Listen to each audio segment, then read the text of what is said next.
ദൈവത്തിന്റെ അതിപരിശുദ്ധ നാമത്തിന് നന്ദി നിറഞ്ഞ ഹൃദയത്തോടെ സ്തോത്രം ചെയ്യുന്നു. ക്രിസ്തുയേശുവിന്റെ ധന്യമുള്ള നാമത്തിൽ എല്ലാ പ്രിയപ്പെട്ടവർക്കും സ്നേഹവന്ദനങ്ങളെ അറിയിക്കുന്നു. ഒരു പ്രാവശ്യം കൂടി നമുക്ക് ദൈവവചന പഠനത്തിനായി ദൈവസന്നിധിയിലേക്ക് ഒരുമിച്ച് കൂടുവാൻ സർവശക്തനായ ദൈവം ഒരുക്കിയ മുഖാന്തരത്തിനായി നമുക്ക് നന്ദി കരയേറ്റാം. ഭൂമുഖത്ത് നമ്മെ ദൈവം പരിപാലിക്കുകയും നമ്മെ രക്ഷിച്ച കർത്താവ് കൃപയിൽ ഓരോ ദിവസവും നടത്തുന്നു, നമ്മെ സംരക്ഷിക്കുന്നു, നമുക്ക് വേണ്ടതെല്ലാം നൽകി തന്ന് പരിപാലിക്കുന്നു. രാത്രികാലം നമുക്ക് പ്രാർത്ഥനയോടെ ദൈവത്തിന്റെ സന്നിധിയിലേക്ക് അടുത്തു വരാം. ഇന്നലകളിൽ ദൈവം നമ്മെ പഠിപ്പിച്ച ഓരോ ദൈവവചന സത്യങ്ങൾക്കായി നമുക്ക് ദൈവത്തിന് സ്തോത്രം കരയേറ്റാം. കർത്താവ് വിശ്വസ്തനായി നമ്മുടെ കൂടെ ഇരുന്ന് അനുഗ്രഹത്തോടെ വഴി നടത്തുന്നല്ലോ, നമുക്ക് സ്തോത്രം ചെയ്യാം. ഹല്ലേലൂയ. ദൈവവചന ധ്യാനത്തിലേക്ക് നമുക്ക് വേഗത്തിൽ കടന്നു വരാം. പത്രോസ് എഴുതിയ 1-ാം ലേഖനം അതിന്റെ 3-ാം അധ്യായം 22-ാം വാക്യം വായിച്ച് നമുക്ക് ദൈവത്തെ മഹത്വപ്പെടുത്താമല്ലോ. പത്രോസ് എഴുതിയ 1-ാം ലേഖനം 3-ാം അധ്യായം 22-ാം വാക്യം. അവൻ സ്വർഗത്തിലേക്ക് പോയി ദൈവത്തിന്റെ വലത്ത് ഭാഗത്ത് ഇരിക്കുന്നു, ദൂതന്മാർക്കും അധികാരികൾക്കും ശക്തികൾക്കും അവന് കീഴ്പ്പെട്ടുമിരിക്കുന്നു. അവൻ സ്വർഗത്തിലേക്ക് കയറിപ്പോയി ദൈവത്തിന്റെ വലത്ത് ഭാഗത്ത് ഇരിക്കുന്നു, ദൂതന്മാരും അധികാരങ്ങളും ശക്തികളും അവന് കീഴ്പ്പെട്ടിരിക്കുന്നു. നമുക്ക് കർത്താവിനോട് പ്രാർത്ഥിക്കാം. രാത്രി സ്വർഗത്തിലെ ദൈവം തന്റെ ആത്മാവിൽ നമുക്ക് ദൈവവചനത്തിന്റെ പൊരുളുകളെ മനസ്സിലാക്കി തരേണ്ടതിന്, നമ്മുടെ ഹൃദയദൃഷ്ടി പ്രകാശിപ്പിക്കപ്പെടേണ്ടതിന്, ഈ ലോകത്തിന്റെ ദൈവം അവിശ്വാസിയുടെ ഹൃദയത്തെ കുരുടാക്കിയിരിക്കുന്നത് കൊണ്ട് അവർക്ക് തേജസ്സുള്ള സുവിശേഷത്തിന്റെ പ്രകാശനം ശോഭിക്കാതിരിക്കുമ്പോൾ കർത്താവ് നമ്മുടെ ഹൃദയദൃഷ്ടിയെ തുറന്ന് സ്വർഗത്തിൽ എന്നേക്കും സ്ഥിരമാക്കിയിരിക്കുന്ന ദൈവത്തിന്റെ വചനം ഐശ്വര്യമായിട്ട് നമുക്ക് ആമേൻ വിളമ്പി തരുവാൻ കർത്താവ് നമ്മെ സഹായിക്കേണ്ടതിന് പ്രാർത്ഥിക്കാം. മാനുഷ്യ ശബ്ദം കേട്ടാൽ ആമേൻ നമുക്ക് ഒരു പ്രചോദനവും ഉണ്ടാവുകയില്ല. സാക്ഷാൽ ദൈവത്തിന്റെ ശബ്ദമായി ആത്മാവിൽ എഴുതപ്പെട്ട ദൈവത്തിന്റെ വചനത്തെ അതേ ആത്മാവിൽ ഈ രാത്രികാലം നമുക്ക് ആമേൻ അതിന്റെ പൊരുളുകളെ തിരിച്ചു തരേണ്ടതിന് ദൈവസന്നിധിയിൽ നമുക്ക് കർത്താവിനോട് പ്രാർത്ഥിക്കാം.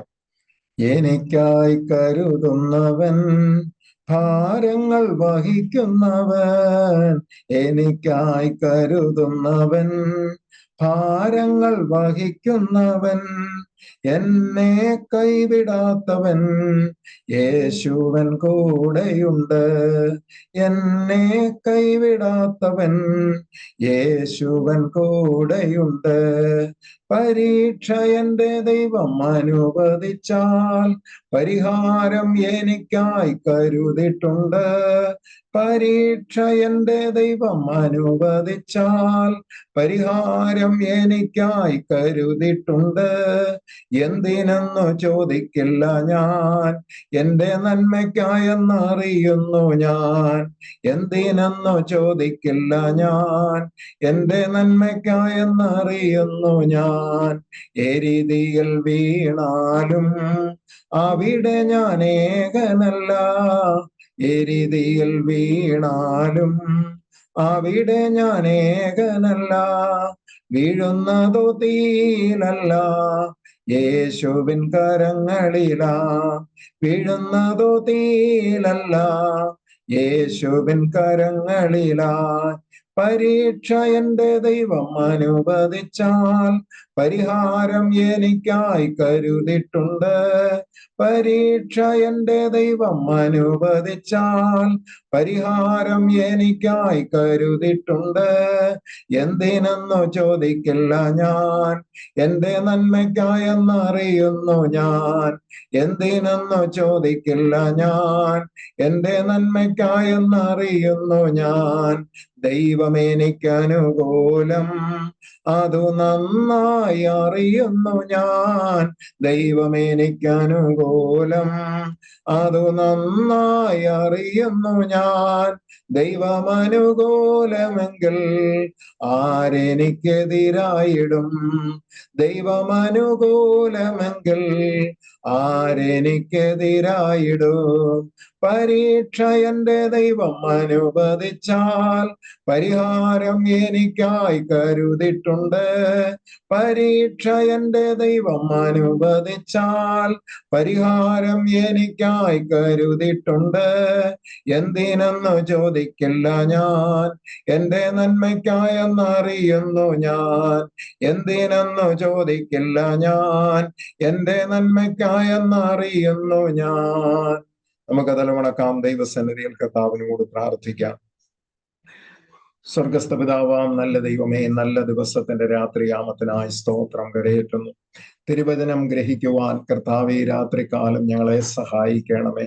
അങ്ങയുടെ വചനം ഐശ്വര്യമായിട്ട് രാത്രികാലം ഞങ്ങളുടെ നടുവിൽ വിളമ്പുവാൻ, അതിന്റെ അധികാരവും ശക്തിയും ഞങ്ങളുടെ നടുവിൽ വെളിപ്പെടുവാൻ കർത്താവെ സഹായിക്കണമെന്ന് പ്രാർത്ഥിക്കുന്നു.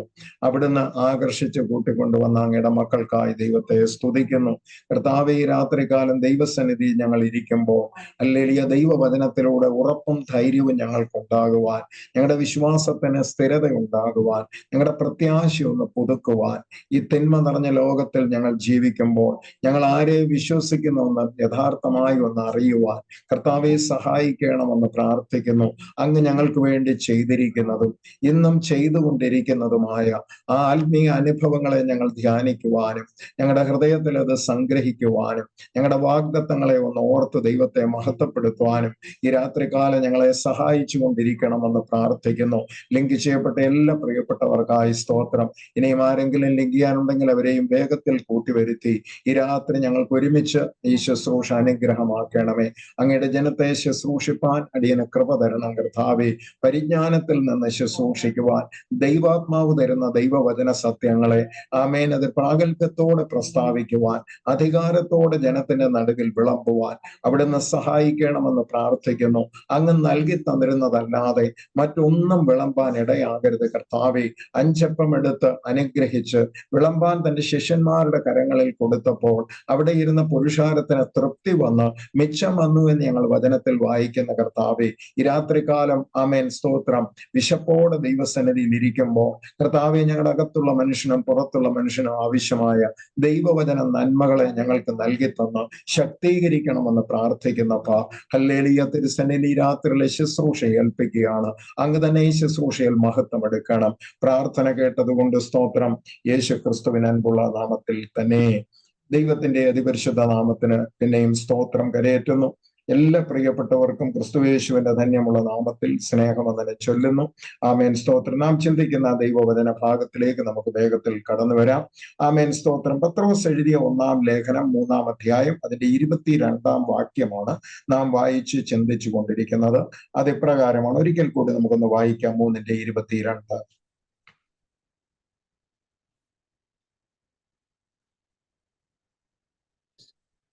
അവൻ സ്വർഗത്തിലേക്ക് പോയി ദൈവത്തിന്റെ വലത്തുഭാഗത്ത് ഇരിക്കുന്നു. ദൂതന്മാരും അധികാരങ്ങളും ശക്തികളും അവന് കീഴ്പ്പെട്ടുമിരിക്കുന്നു. ദൈവത്തിന് സ്തോത്രം. കഴിഞ്ഞ ദിവസങ്ങളിൽ നാം ചിന്തിച്ചു കൊണ്ടിരുന്നത് ക്രിസ്തുയേശു ജഡത്തിൽ ഈ ലോകത്തിൽ കടന്നു വന്ന് തന്റെ ശുശ്രൂഷ നിവർത്തിച്ച ശേഷം ആത്മശരീരത്തിലേക്ക് കടന്ന് ആമേൻ യേശു കർത്താവ് മരണത്തിനപ്പുറമായ അല്ലെങ്കിൽ ഭൂമിയുടെ അധോഭാഗങ്ങളിൽ അല്ലെങ്കിൽ പർദീസയിൽ കടന്നുപോയി അതിനുശേഷം ഭൂമിയിലേക്ക് മടങ്ങി വന്ന് ആത്മശരീരത്തിൽ ശിഷ്യന്മാരോടുകൂടെ 40 ദിവസക്കാലം പാർത്ത ശേഷം, പാർത്തു എന്ന് പറയുമ്പോൾ അവർക്ക് തന്റെ സാന്നിധ്യം നൽകി കൊടുത്ത ശേഷം സ്വർഗാരോഹണം ചെയ്ത് പിതാവിന്റെ വലത്ത് ഭാഗത്തേക്ക് കയറിപ്പോയി അവിടെ ഒരു പ്രത്യേക സമയം വരെ തന്റെ വിശുദ്ധന്മാർക്ക് വേണ്ടി പക്ഷവാദം ചെയ്തുകൊണ്ടിരിക്കുന്നു. ഇതാണ് നാം പഠിച്ചുകൊണ്ടിരിക്കുന്നത്. എന്നാൽ അങ്ങനെ ഇരിക്കുന്ന യേശു കർത്താവിന് ചില പ്രത്യേകതകളുണ്ട്. കാരണം യേശു ദൈവമാണെന്നുള്ള ഒരു യേശു ദൈവമാണെന്നുള്ള ആ ഒരു കൺസെപ്റ്റിൽ നിന്നുകൊണ്ട് വേണം നാം ദൈവവചനം പഠിക്കാൻ. കാരണം ഭൂമിയിൽ യേശു ക്രിസ്തു മനുഷ്യനായി വെളിപ്പെട്ടപ്പോൾ ദൈവത്തിന്റെ പൂർണ്ണതയോടെ അല്ല വെളിപ്പെട്ടത്. അതിന്റെ ആ ദൈവിക പൂർണ്ണത താൻ ഒന്ന് മറച്ചു പിടിച്ചുകൊണ്ടാണ് ലോകത്തിൽ ജഡത്തിൽ യേശു ജീവിക്കാൻ. എന്നാൽ ഇടയ്ക്കിടയ്ക്ക് നമുക്ക് കാണാം ആ ദൈവത്വം വെളിപ്പെട്ടു വരുന്നുണ്ട്. കാറ്റിന്റെ മേൽ, പ്രകൃതിയുടെ മേലൊക്കെ തന്റെ അധികാരം എടുത്തുകൊണ്ട്, പിശാചിന്റെ മേൽ അധികാരം എടുത്തുകൊണ്ട് ഒക്കെ യേശു ചില പ്രവൃത്തികൾ പ്രവൃത്തികൾ ചെയ്യുന്നതൊക്കെ ആ ദൈവത്വം വെളിപ്പെട്ടു വരുന്നുണ്ടെങ്കിലും പൂർണ്ണ മനുഷ്യനായി ജീവിച്ചുകൊണ്ട്, കാരണം യേശു ജഡത്തിൽ വന്നതിന് ഒരു വലിയ പർപ്പസ് ഉണ്ടായിരുന്നു. അത് ആദാമ്യ സന്തതിയുടെ പാപം മുഖാന്തരമുണ്ടായ ആ വീഴ്ചയിൽ നിന്ന് അവനെ ഉത്ഥാനം കൊടുത്തുകൊണ്ട്, അവനെ മടക്കി വരുത്തിക്കൊണ്ട് ദൈവം ആഗ്രഹിക്കുന്ന പൊസിഷനിലേക്ക് അവനെ കൊണ്ടുചെന്നെത്തിക്കുക എന്നുള്ളതായിരുന്നു യേശുവിന്റെ ജഡത്തിലെ ശുശ്രൂഷയുടെ മാഹാത്മ്യം. ആമേൻ, സ്തോത്രം. എന്നാൽ ക്രിസ്തുവേശു മഹത്വത്തിൽ ഇരുന്നവൻ സകല അധികാരവും ഉള്ളവനാണെന്ന് മറുഭാഗത്ത് നാം എപ്പോഴും ആ ഒരു ചിന്ത നമ്മെ ഭരിക്കണം. അതായത് യേശുക്രിസ്തുവിന് കഴിവ് കുറവാണെന്നോ പിതാവായ ദൈവത്തിന് കഴിവ് കൂടുതലാണെന്നോ ആ ഒരു ചിന്തയിലല്ല നമ്മൾ ദൈവവചനം പഠിക്കേണ്ടത്. യേശു ദൈവമാണ്, അവനിൽ സകല അധികാരവുമുണ്ട്. അത് യേശു ഇടയ്ക്കിടയ്ക്ക് ജഡത്തിൽ വെളിപ്പെട്ടപ്പോൾ തന്നെ അത് വെളിപ്പെടുത്തുന്നുണ്ട്. എൻ്റെ പിതാവിനുള്ളതെല്ലാം എൻ്റേതാകുന്നു, ഞാനും പിതാവും ഒന്നാകുന്നു, എനിക്ക് മരണത്തിന് എന്നെ തന്നെ ഏൽപ്പിച്ചു കൊടുക്കാൻ, അത് തിരികെ പ്രാപിപ്പാനും അധികാരമുണ്ട്. ഇതൊക്കെ യേശു വെളിപ്പെടുത്തുന്നുണ്ട്. പരിജ്ഞാനത്തിൽ നാം വചനം പഠിക്കുമ്പോഴാണ് വാസ്തവത്തിൽ നമുക്ക്, ആമേൻ സ്തോത്രം, ദൈവവചന സത്യങ്ങളെ നന്നായി മനസ്സിലാക്കാൻ കഴിയുന്നത്. ചില പ്രത്യേക വാക്യങ്ങൾ എടുത്ത് നാം ഒരിക്കലും ആ വാക്യത്തിന്റെ പിന്നാലെ പോകരുത്. ബൈബിളിന്റെ പ്രത്യേകത ഒരു ആശയം അല്ലെങ്കിൽ എന്തെങ്കിലും ഒരു കാര്യം നാം വ്യക്തതയോടെ പഠിക്കുമ്പോൾ അതിന്റെ വിവിധ വശങ്ങൾ ചേർത്ത് വെച്ചാണ് ഒരു വചന സത്യത്തെ നാം സാധൂകരിക്കുന്നത്. അല്ലാതെ ഏതെങ്കിലും ഒരു വചനം എടുത്തിട്ട് നാം ഒരു യുറേക്ക എന്ന് പറഞ്ഞ് അങ്ങ് ഇറങ്ങി ഓടി എന്ന് പറയുന്ന പോലെ, ആമേൻ സ്തോത്രം, അല്ല ദൈവവചന സത്യങ്ങൾ നാം പഠിക്കേണ്ടത്. ഈ രാത്രികാലം നാം ചിന്തിക്കുമ്പോൾ യേശുക്രിസ്തു പിതാവിന്റെ വലത്ത് ഭാഗത്ത് എപ്പോൾ വരെ ഇരിക്കുമെന്ന് കഴിഞ്ഞ ക്ലാസ്സിൽ നാം പഠിച്ചു. ഒടുക്കത്തെ ശത്രുവാകുന്ന മരണം ആരുടെ? മനുഷ്യന്റെ. അതായത് യേശുക്രിസ്തുവിന്റെ അല്ല. യേശു ഓൾറെഡി മരണത്തെ ജയിച്ചത് കൊണ്ട് ഇനി യേശുവിനെ സംബന്ധിച്ചിടത്തോളം മരണം ഒരു ശത്രുവല്ല. എന്നാൽ എനിക്കും നിങ്ങൾക്കും ഇപ്പോഴും മരണം ഒരു ശത്രുവായി തന്നെ നിൽക്കുന്നു. ഈ ശത്രു എപ്പോഴാണ് മാറുന്നത്? യേശുവിന്റെ മധ്യാകാശ വരവെങ്കിൽ മരിച്ചവർ പുനരുദ്ധാനം ചെയ്യുകയും ജീവനോടിരിക്കുന്നവർ രൂപാന്തരപ്പെടുകയും ചെയ്യുന്ന സമയമാണ്. നാം തിരിഞ്ഞു നിന്നുകൊണ്ട്, അതായത് മധ്യാകാശത്തിൽ നിന്നുകൊണ്ട് നാം തിരിഞ്ഞു നിന്നൊരു ചോദ്യം ചോദിക്കും, ഹേ മരണമേ, നിന്റെ ജയം എവിടെ? ആമേൻ സ്തോത്രം. കൊരിന്ത്യ ലേഖനത്തിൽ 15-ാം അധ്യായത്തിൽ നാം ഇപ്രകാരം വായിക്കുന്നുണ്ട്, ഹേ മരണമേ, നിന്റെ ജയം എവിടെ? അപ്പോൾ ഒടുക്കത്തെ ശത്രുവാകുന്ന മരണം. ആ വാക്യം ഒന്ന് വായിച്ച് നമുക്ക് മുമ്പോട്ട് പോകാം. കൊരിന്ത്യർക്ക് എഴുതിയ 1-ാം ലേഖനം. ദൈവവചനം പഠിക്കുന്നതുകൊണ്ട് ചിലപ്പോൾ ചില വാക്യങ്ങൾ നാം റിപ്പീറ്റഡ് ആയിട്ട് വായിക്കുന്നത് അതിന്റെ ഉറപ്പിനും സ്ഥിരീകരണത്തിനും വേണ്ടിയാണ്. ഹല്ലേലൂയ, സ്തോത്രം.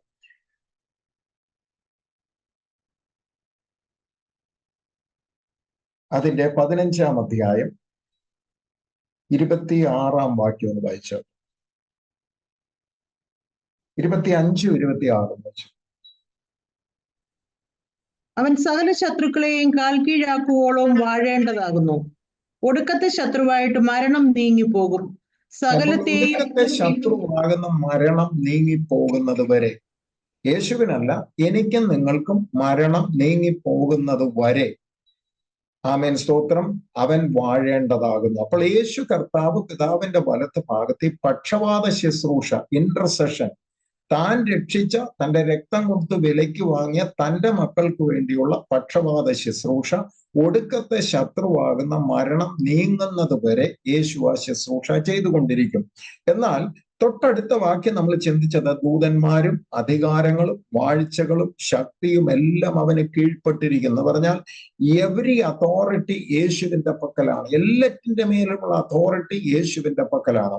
യേശു ഈ ലോകത്തിൽ നിന്നും പിതാവിന്റെ അടുക്കിലേക്ക് കയറി പോകുന്നതിന് മുമ്പ് ശിഷ്യന്മാരെ ഈ ശുശ്രൂഷയ്ക്ക് ലോകത്തിലേക്ക് അയക്കുന്നതിന് മുമ്പ് തന്നെ തന്റെ അധികാരത്തെ കുറിച്ച് പറഞ്ഞുകൊണ്ട് വായിച്ചാട്ടെ. മത്തായി സുവിശേഷം 28-ന്റെ 18-ാം വാക്യം വായിച്ചാട്ടെ.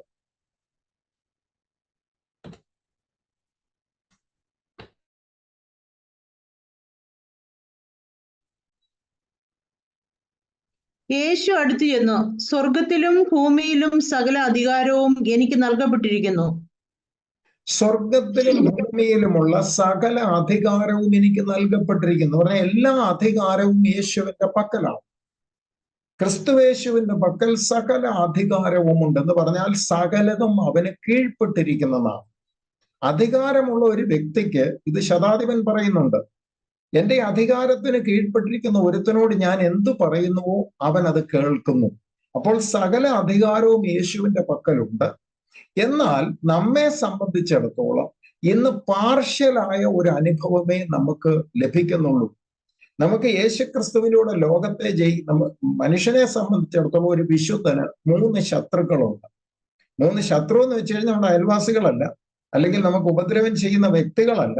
നമുക്ക് ശത്രുക്കൾ എന്ന് പറയുന്നത് ലോകം, ജഡം, പിശാച്. ഈ 3 കാര്യങ്ങളാണ് ഒരു ആത്മ മനുഷ്യനെതിരെ എപ്പോഴും പോരാടിക്കൊണ്ടിരിക്കുന്നത്. ജഡം നമുക്കെതിരെ പ്രവർത്തിക്കും, ലോകം നമുക്കെതിരെ പ്രവർത്തിക്കും, പിശാചൻ നമുക്കെതിരെ പ്രവർത്തിക്കും. ഇത് 3 ശത്രുക്കളായി നിന്നുകൊണ്ട് നമ്മോട് പലപ്പോഴും പോരാടുമ്പോൾ ക്രിസ്തുവേശുവിലുള്ള വിശ്വാസത്താൽ നമുക്കിതിനെയൊക്കെ ഓവർകം ചെയ്ത് പോകാനുള്ള അധികാരം ഇപ്പോഴേ കർത്താവ് നമുക്ക് നൽകി തന്നിട്ടുണ്ട്. അപ്പോൾ യേശു ക്രിസ്തുവിലൂടെ നമുക്ക് ലഭിച്ച ആ അധികാരം, യേശുവിനെല്ലാം കീഴ്പ്പെട്ടുവെങ്കിലും നമുക്കും ഇതൊക്കെ കീഴ്പ്പെട്ടു വരണമെന്ന് ദൈവം ആഗ്രഹിക്കുന്നു. കാരണം ആരംഭത്തിങ്കൽ ദൈവം മനുഷ്യനെ സൃഷ്ടിച്ച് ഭൂമിയിലാക്കിയപ്പോൾ അധികാരത്തോടെയാണ് അവനെ ഈ ഭൂമിയിലാക്കിയത്. കാരണം ദൈവം മകനായിട്ട് സൃഷ്ടിച്ചിരിക്കുമ്പോൾ അപ്പൻ അധികാരമുള്ളവൻ പോലെ അപ്പന്റെ മക്കളായി തീർന്ന നാമും അധികാരികളായി ഈ ലോകത്തിൽ ജീവിക്കണമെന്ന് ദൈവം ആഗ്രഹിക്കുന്നു. അധികാരം എന്ന് പറയുന്നത് ആരുടെയെങ്കിലും മേൽ അടിച്ചമർത്തലല്ല ഈ അധികാരം കൊണ്ട് ഉദ്ദേശിക്കുന്നത്. നമുക്ക് കീഴ്പ്പെട്ടിരിക്കേണ്ട ഒരുപാട് കാര്യമുണ്ട്. ജഡത്തെ നമുക്ക് കീഴ്പ്പെടുത്താൻ കഴിയും, ലോകത്തെ നമുക്ക് കീഴ്പ്പെടുത്താൻ കഴിയും, പിശാചിനെ നമുക്ക് കീഴ്പ്പെടുത്താൻ കഴിയും. ആമേൻ, സ്തോത്രം. നമ്മൾ കഴിഞ്ഞ ക്ലാസ്സിൽ ചിന്തിച്ചത് ഇങ്ങനെയാണ്.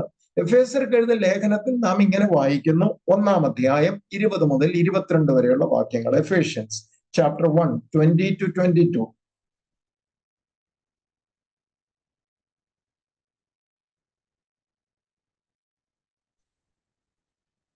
അങ്ങനെ അവൻ ക്രിസ്തുവിലും വ്യാപരിച്ചു, അവനെ മരിച്ചവരുടെ ഇടയിൽ നിന്ന് ഉയർപ്പിക്കുകയും സ്വർഗത്തിൽ തന്റെ വലത്തുഭാഗത്ത് എല്ലാ വാഴ്ചയ്ക്കും അധികാരത്തിനും ശക്തിക്കും കർത്തൃത്വത്തിനും ഈ ലോകത്തിൽ മാത്രമല്ല വരുവാനുള്ളതിലും വിളിക്കപ്പെടുന്ന സകല നാമത്തിലും അത്യന്തം മീതെ ഇരുത്തുകയും സർവവും അവന്റെ കാൽക്കീഴിലാക്കി വെച്ച് അവനെ സർവത്തിനും മീതെ തലയാക്കി എല്ലാറ്റിനും എല്ലാം നിറഞ്ഞവന്റെ നിറവായിരിക്കുന്ന അവന്റെ ശരീരമായ സഭയ്ക്ക് കൊടുക്കുകയും ചെയ്തിരിക്കുന്നു. ഞാൻ കഴിഞ്ഞ ക്ലാസ്സിൽ പറയാനിടയായി, ഇതൊരു നമ്മളൊരു ഫോർമുലയാണ് വാസ്തവത്തിൽ. ക്രിസ്തുവിൽ, ആമേൻ സ്തോത്രം, നിവർത്തിയായ ചില കാര്യത്തെ ഇവിടെ പറയുന്നു. സകല വാഴ്ചകളും അധികാരവും അവന് കീഴ്പ്പെട്ടിരിക്കുന്നു. എന്നിട്ട് പറയുന്നു ക്രിസ്തുവിന് കീഴ്പ്പെട്ടു എന്ന് പറയുമ്പോൾ ക്രിസ്തു തലയാണ്. ആ തലയായ ക്രിസ്തുവിന്റെ ശരീരമാണ് ദൈവസഭ. അപ്പൊ ശരീരമില്ലാതെ തലയുമില്ല, തലയില്ലാതെ ശരീരവുമില്ല. ഇതാണ് ആമേൻ സ്തോത്ര പൂർണ്ണത എന്ന് പറയുന്നത്. അപ്പൊ യേശുക്രിസ്തുവിന് കീഴ്പ്പെട്ടു എന്ന് പറയുമ്പോൾ ഓട്ടോമാറ്റിക്കലി ഇത് ആർക്കൂടെ കീഴ്പ്പെടണം. അപ്പോഴാണ് അതിന്റെ പൂർണ്ണത വരുന്നത്. തന്റെ ശരീരമാകുന്ന സഭയ്ക്ക് കൂടെ ഈ പറഞ്ഞ കാര്യങ്ങൾ കീഴ്പ്പെടുമ്പോഴാണ് ആ കീഴ്പ്പെടുത്തുക എന്നുള്ളതിന്റെ പൂർണ്ണത വരുന്നത്. നിങ്ങൾ എന്റെ കൂടെ ഉണ്ടെന്ന് ഞാൻ വിശ്വസിക്കുകയാണ്. തലയായ ക്രിസ്തുവിന് ഓൾറെഡി അവൻ മരണത്തെ ജയിച്ചത് കൊണ്ട് ഇതെല്ലാം കീഴ്പ്പെട്ടു. എന്നാൽ ദൈവസഭയ്ക്ക് ഇന്നും അതിന്റെ പൂർണ്ണതയിൽ എല്ലാം കീഴ്പ്പെട്ടിട്ടില്ല.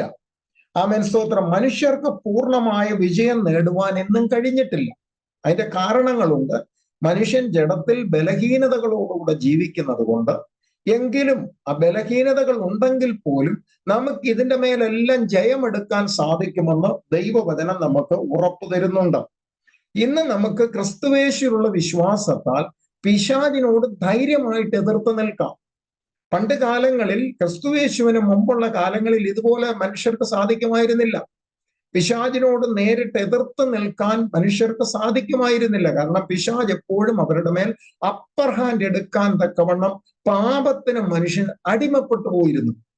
എന്നാൽ പുതിയ നിയമത്തിന്റെ വ്യാഖ്യാനത്തിൽ നമുക്കൊരു കാര്യം മനസ്സിലാക്കാം.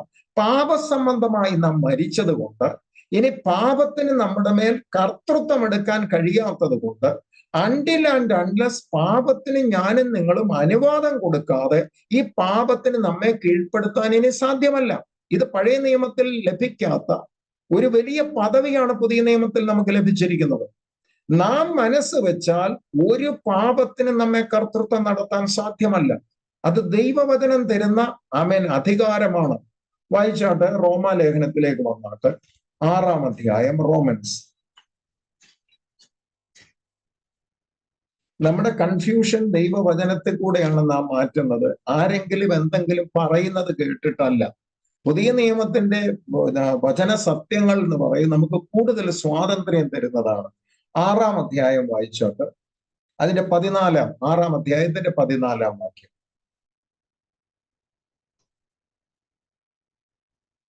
നിങ്ങൾ ന്യായപ്രമാണത്തിനല്ല കൃപയ്ക്കത്രേ അധീനരാകയാൽ പാപം നിങ്ങളിൽ കർത്തൃത്വം നടത്തുകയില്ലല്ലോ. ആ വാക്യത്തിനകത്ത് തന്നെ ഒരു അർത്ഥമുണ്ട്. ന്യായപ്രമാണത്തിന്റെ കീഴിൽ കിടക്കുന്നവരുടെ മേൽ പാപത്തിന് കർത്തൃത്വമുണ്ട്. എന്നാൽ നാം ന്യായപ്രമാണം വിട്ടിട്ട് കൃപയ്ക്ക് അധീനരായത് കൊണ്ട്, അതാണ് പുതിയ നിയമത്തിന്റെ ഒരു ശ്രേഷ്ഠത. ഇന്ന് നാം ന്യായപ്രമാണത്തിന്റെ കീഴിലല്ല, കല്ലിൽ കൊത്തിയ മോശയ്ക്ക് കൊടുത്ത പഴയ പൗരോഹിത്യത്തിന്റെ കീഴിലല്ല, പഴയ യാഗങ്ങളുടെ കീഴിലല്ല. ക്രിസ്തുവേശുവിൽ അതെല്ലാം നിവൃത്തിയായി തീർന്നപ്പോൾ ഇനി പാപത്തിന് നമ്മുടെ മേൽ ഡൊമിനിയൻ ഇല്ല, അതോറിറ്റി ഇല്ല.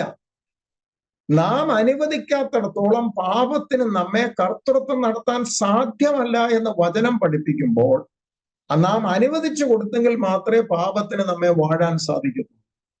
അല്ലാത്തിടത്തോളം കാലം നമുക്ക് അതിൻ്റെ മേൽ ജയമെടുത്ത് പാപത്തെ എനിക്ക് നിങ്ങൾക്കും ചെറുത്ത് തോൽപ്പിച്ചു പോകാൻ സാധിക്കുമെന്നാണ് ഈ വചനം പഠിപ്പിക്കുന്നത്.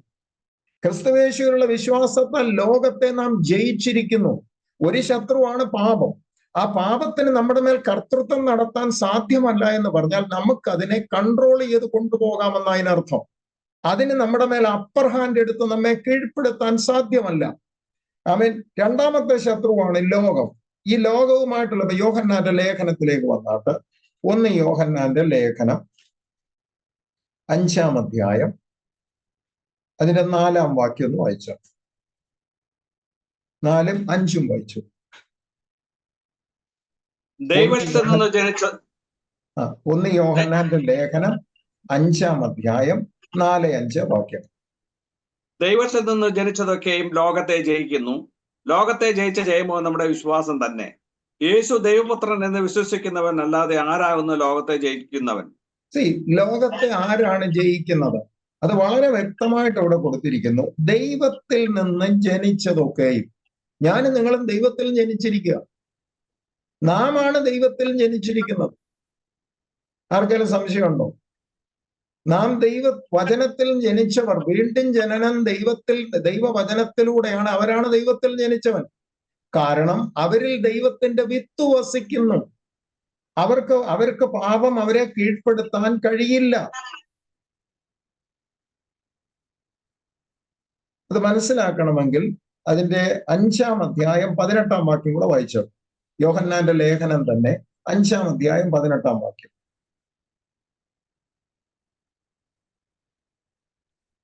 ദൈവത്തിൽ നിന്ന് ജനിച്ചിരിക്കുന്നവൻ ആരും പാപം ചെയ്യുന്നില്ല എന്ന് നാം അറിയുന്നു. ദൈവത്തിൽ നിന്ന് ജനിച്ചവൻ തന്നെത്താൻ സൂക്ഷിക്കുന്നു. ദുഷ്ടൻ തന്നെ അവനെ തൊടുന്നതുമില്ല. വളരെ അനുഗ്രഹിക്കപ്പെട്ട വാക്യമാണ്. ഇതാണ് നമുക്ക് വലിയ സ്വാതന്ത്ര്യം തരുന്നത്. ദൈവത്തിൽ നിന്ന് ജനിച്ചവൻ തന്നെത്താൻ സൂക്ഷിക്കുന്നു. എന്താ അതിന്റെ അർത്ഥം? അവൻ അതിനുള്ള ശക്തിയും അധികാരവും ദൈവം കൊടുത്തിരിക്കുന്നു. അത് അവനിൽ നിലനിൽക്കുന്നിടത്തോളം കാലം ആ പാപത്തിന് അവന്റെ മേൽ കർത്തൃത്വം നടത്താൻ സാധ്യമല്ല. അവൻ ദൈവത്തിൽ നിന്ന് ജനിച്ചിരിക്കുകയാണ്. ഇനി ആർക്കെങ്കിലും സംശയമുണ്ടോ നമ്മുടെ ദൈവത്തിൽ നിന്നാണ് ജനിച്ചിരിക്കുന്നത്? ഇതൊക്കെ വായിക്കുമ്പോൾ നമ്മൾ ചിന്തിക്കും, എവിടെയാ നമ്മൾ ദൈവത്തിൽ ജനിച്ചത്? വായിച്ചാട്ടെ യോഹന്നാന്റെ സുവിശേഷം 1-ാം അധ്യായം.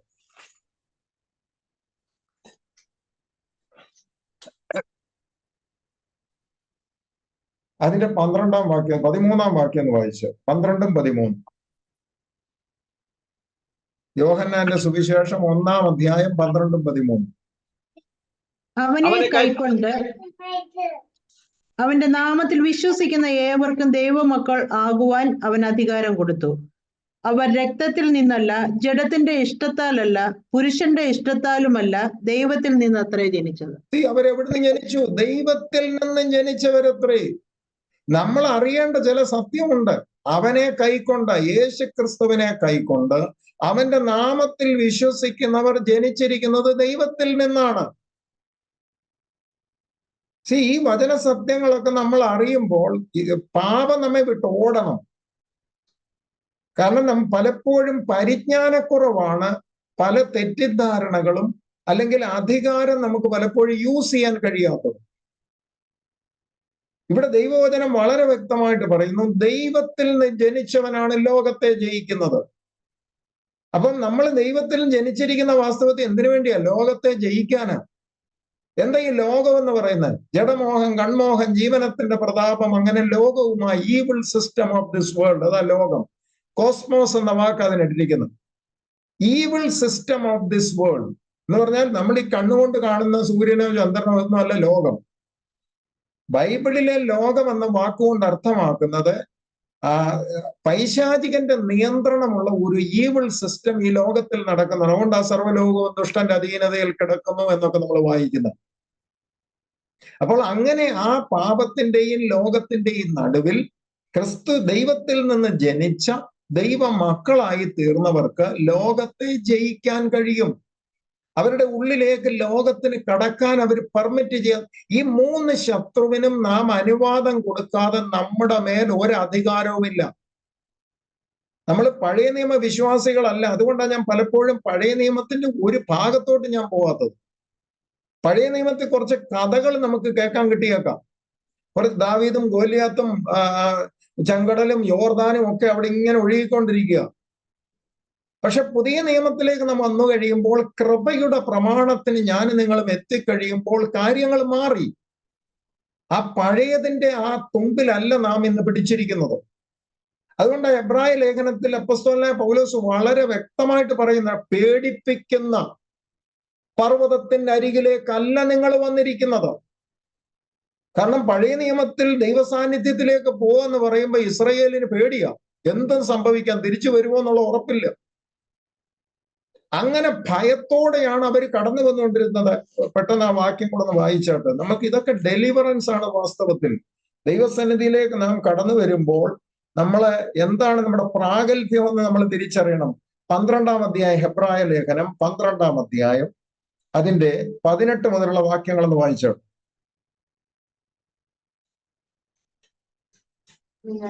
സ്ഥൂലമായതും തീ കത്തുന്നതുമായ പർവ്വതത്തിനും മേഘതമസ്, കൂരിരുട്ട്, കൊടുങ്കാറ്റ്, കാഹളനാദം, വാക്കുകളുടെ ശബ്ദം എന്നിവയ്ക്കും അടുക്കലല്ലോ നിങ്ങൾ വന്നിരിക്കുന്നത്.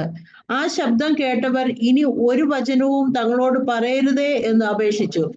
ഒരു മൃഗമെങ്കിലും പർവ്വതം തൊട്ടാൽ അതിനെ കല്ലെറിഞ്ഞു കൊല്ലണം എന്നുള്ള കൽപ്പന അവർക്ക് സഹിച്ചുകൂടാഞ്ഞു. ഞാൻ അത്യന്തം പേടിച്ചു വിറയ്ക്കുന്നു എന്ന് മോശയും പറയത്തക്കവണ്ണം ആ കാഴ്ച ഭയങ്കരമായിരുന്നു. ഇതാണ് പഴയ നിയമത്തിന്റെ ഒരു പശ്ചാത്തലം. എന്നിട്ട് ഹെബ്രായ ലേഖനത്തിൽ പൗലോസ് പറയുകയാണ്, മക്കളെ, നിങ്ങൾക്ക് കിട്ടിയിരിക്കുന്ന പ്രിവിലേജ് എന്താണെന്ന് താഴോട്ടൊന്ന് വായിക്കേ. നിങ്ങൾ ആ പഴയ അനുഭവത്തിൽ നിന്നും വിട്ടു പുറത്തു വന്നിരിക്കുന്നു. ആ ഭയത്തിന്റെ ആത്മാവിൽ നിന്നും, ആ അടിമത്തത്തിന്റെ ആത്മാവിൽ നിന്നും നിങ്ങൾ സ്വാതന്ത്ര്യത്തിലേക്ക് വന്നിരിക്കുന്നു. പൗലോസ് അപ്പോസ്തലൻ ഹെബ്രായരോട് വ്യക്തമാക്കുകയാണ്, നിങ്ങൾ എവിടേക്കാണ് വന്നിരിക്കുന്നത്, ആരെയാണ് വിശ്വസിച്ചിരിക്കുന്നത്, അവൻ നിങ്ങൾക്ക് എന്താണ് നൽകി തന്നിരിക്കുന്നത്, നിങ്ങളുടെ വിശ്വാസത്തിന്റെ പ്ലസ് പോയിന്റ് എന്താണ്. ഇതെല്ലാം അക്കമിട്ട് പൗലോസ് പറയുന്നതാണ്. അടുത്ത 1-2-3 വാക്യങ്ങൾ വായിച്ചോട്ട്. നിങ്ങൾ അവിടേക്കല്ലല്ലോ വന്നിരിക്കുന്നത്, എന്നാൽ പിന്നെയോ, താഴോട്ട് ആ വായിച്ചതിന്റെ കണ്ടിന്യൂവേഷൻ വായിച്ചോട്ട്.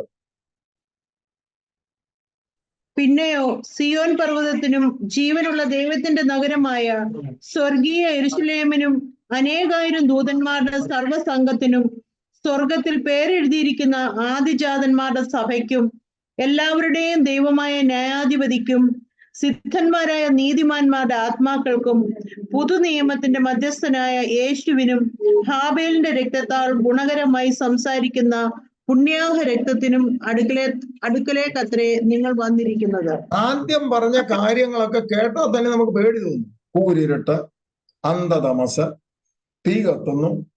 ഞാൻ പറഞ്ഞത് മനുഷ്യനെ ഭയപ്പെടുത്തുന്ന ഒരു അനുഭവമാണെങ്കിൽ രണ്ടാമത് വായിച്ചതൊക്കെ ഒന്ന് ചിന്തിച്ചാൽ അതൊക്കെ ഒരു ക്ലാസ്സിനുള്ളതുണ്ട്. ഞാൻ പറഞ്ഞത് നമുക്ക് കിട്ടിയിരിക്കുന്ന പ്രിവിലേജ്, നമ്മുടെ ഫെയ്ത്തിന്റെ ബ്ലെസ്സിങ്സ്, ബെനഫിറ്റ്സ്, അത് പലപ്പോഴും വിശ്വാസി തിരിച്ചറിയുന്നില്ല. അതുകൊണ്ടാണ് നമ്മുടെ ഭക്തി ഒരുമാതിരി എന്താ പറയുക, ഒരു ഇമ്മ്യൂണായ രീതിയിലായി പോകുന്നത്. ജീവനുള്ള ദൈവത്തിന്റെ അടുക്കലേക്ക് ധൈര്യത്തോടെ കടന്നു വരാൻ എനിക്ക് നിങ്ങൾക്ക് സ്വാതന്ത്ര്യം ലഭിച്ചിരിക്കുന്നു. നമ്മൾ പേടിച്ചല്ല വരുന്നത്, സ്നേഹമുള്ള പിതാവിന്റെ അടുക്കലേക്ക്, പക്ഷം പിടിച്ചു വാദിക്കുന്ന യേശുക്രിസ്തു ആകുന്ന നമ്മുടെ രക്ഷകന്റെ അരിക്കലേക്ക്, നമ്മെ സഹായിപ്പാൻ ദൈവം തന്റെ ആത്മാവിനെ തന്ന് ഓരോ ദിവസവും സകല സത്യത്തിൽ നടത്താൻ നോക്കുക. ദൈവത്തിന്റെ ആ ഒരു ഫ്രെയിം വർക്ക് നോക്കുക. നമ്മെ നിലനിർത്താൻ വേണ്ടതെല്ലാം ദൈവം ക്രമീകരിച്ച് രക്ഷിച്ച് ഈ ഭൂമിയിൽ നിർത്തിയിരിക്കുകയാണ്. അപ്പോൾ പാപം അവിടെയുണ്ട്, ലോകം അവിടെയുണ്ട്, അനീതി അധർമ്മം ഒക്കെ ഉണ്ട്. അതിനൊന്നും ഒരു മാറ്റവും വന്നിട്ടില്ല.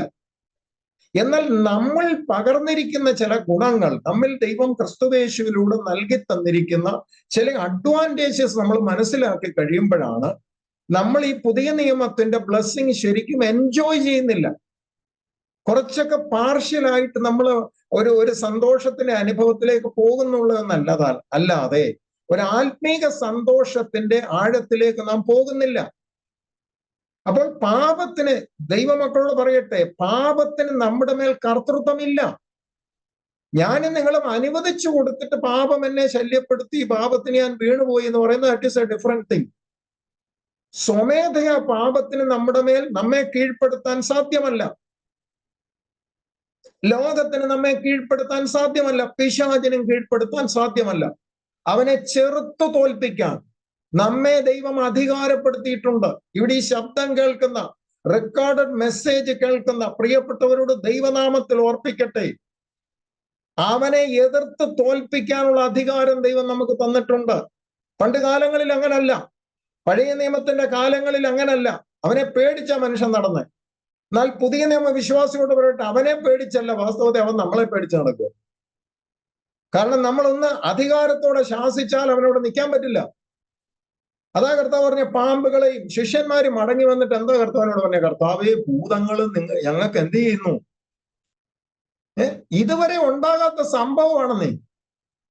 ശിഷ്യന്മാരോട് കർത്താവ് പറഞ്ഞു, നിങ്ങൾ പോ, ദൈവരാജ്യം അറിയിക്ക്, പോകുന്നിടത്ത് രോഗികളെ സൗഖ്യമാക്ക്, ഭൂതങ്ങളെ പുറത്താക്ക്. എന്തിനാ വാസ്തവത്തെ അവരെ അയച്ചത്? ഇത് നിങ്ങളിലൂടെ നടക്കുമെന്ന് നിങ്ങളും ഒന്ന് വിശ്വസിക്ക്. ഇത് ഞാൻ മാത്രമല്ല. ദൈവമക്കളോട് പറയട്ടെ, അതിന് ആരെയും കർത്താവ് സ്പെഷ്യാലിറ്റി ഒന്നും കൊടുത്തിട്ടില്ല. ഗ്രാജുവേഷനും പോസ്റ്റ് ഗ്രാജുവേഷനും PhD ഒന്നും ആർക്കും കൊടുത്തിട്ടില്ല. എല്ലാവരെയും ദൈവം അധികാരപ്പെടുത്തിയിട്ടുണ്ട്.